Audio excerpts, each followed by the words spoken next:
Back with Shefty, and Shefty, let's run the hurry up through some quarterback situations, beginning with Deshaun Watson. What is the latest?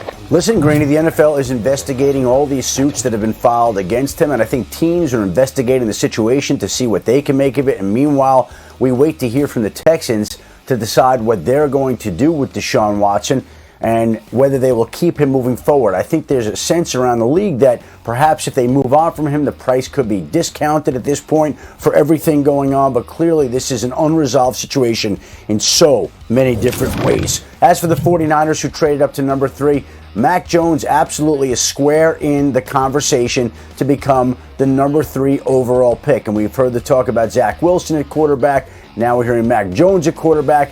Mac Jones is somebody that one general manager last week told me has elite accuracy. He's an elite processor, an elite leader, and that's why he is in the conversation to become the number 3 overall pick in this upcoming draft. And while we've talked about Aaron Rodgers and Sam Darnold, the talk about Russell Wilson in recent weeks has quieted down some. And it's quieted down some because the list of teams that he put out there essentially has moved on. The Cowboys re-signed Dak Prescott. The Saints re-signed Jameis Winston, Taysom Hill. The Chicago Bears signed Andy Dalton. And the Raiders don't seem inclined to make any quarterback move. And that leaves the Seahawks and Russell Wilson back to square one. I continue to maintain that if the Seahawks came up with a solution in which they were ensured of getting a quarterback that they believed in, I think that they would be open and interested in moving on from Russell Wilson, but they wouldn't do that without a surefire quarterback solution.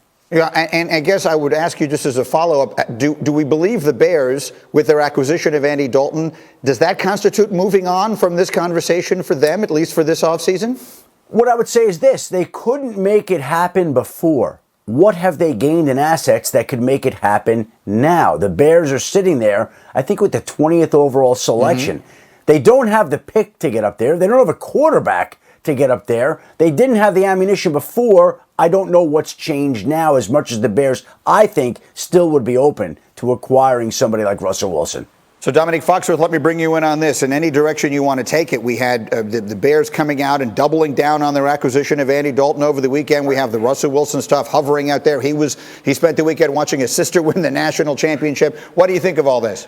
I mean, it still shocks me. Every week when Adam says that it is not out of the question that the Seahawks are considering it, it shocks me every time like he just said it for the first time. But I do think the Bears situation, to Adam's point, they can't do much to make it happen. But looking at the Andy Dalton situation, and I know there are obvious reasons why they don't want to go with Mitchell Trubisky because of their history they have with him. But if you do like a blind analysis, I want the young player who is more athletic, who's been to a Pro Bowl, that I can convince myself could get better. Maybe if he changed his name to M.True, it would sound a little better. But right now, Mitchell Trubisky isn't the guy that you want in Chicago for obvious reasons. But I would be more optimistic about, look at those numbers. I'd be more optimistic about the young guy who has those numbers than I would be about Andy Dalton right now. What do you think of this whole thing, Dan? The way it has all been handled has been so strange from the very beginning. Where do you stand? Well, I think there's two things that need to happen for Russell Wilson to not be there, and Schefter hit on one of them. The Seattle Seahawks are going to have to find a quarterback that they absolutely love. And whether that's in, not free agency, but a trade with an NFL team, the only guy that I could think to be out there would be Sam Darnold, or the draft. Now, if it is the draft, if their scouting department and Pete Carroll and John Schneider and their coaches find a guy in the draft that they love, the reality is that the Seahawks are then going to have to go to another step and find a third team to get involved into this. They don't have a first-round pick. Okay, their first-round pick was sent to New York for Jamal Adams. So it's not only finding a guy that they love and that they believe can kind of replace Russell, but you got to find a third team to get in the dance with you to acquire some form of a draft pick to then go get said quarterback that they like. So while I think that Russell's time in Seattle is numbered, they're going to have to find a quarterback and then a third team to make it happen.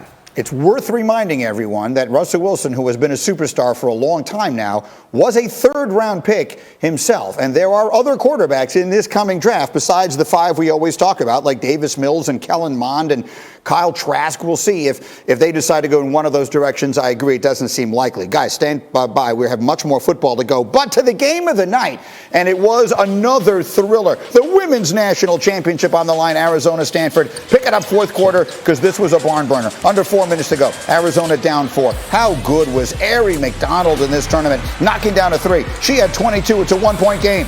2.5 to go. Still Stanford by 1. Haley Jones in the lane, doing the work, plus the foul. She scored 17. It's a 4-point game. Arizona makes 3 free throws 15 seconds ago. Stanford by 1. Looking to put it away.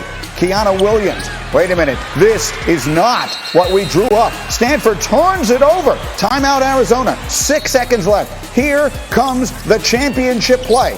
Ari McDonald, the star of the season, with the opportunity. They're all over it defensively. 4 seconds, 3 seconds, 2 seconds. This is the shot they get for the title, and it doesn't go. Stanford holds on. Its first championship since 1992. First time ever on the men's or women's side that both the semi and the final were decided by 1 point. This program is what it is because of Tara. So the legacy that she's created and just being able to be recruited by her and now be a part of the team. It's just an honor to be able to do this for her and with her. It was about 6.1 seconds left maybe. I got denied hard. I tried to turn the corner. They sent 3 at me. I took a tough contested shot, but I mean, it didn't fall, so that's what I remember. Boy, did she play great. All right, we're rolling on here. Justin Fields dropping to number 11 in McShay's latest mock. We have some people here who have some serious problems with that. You will hear from them, and you will hear from Dan going head-to-head with Sneaky Hembo. Which draft-eligible quarterback threw the most touchdown passes over the last 2 seasons? That's the question. The answer is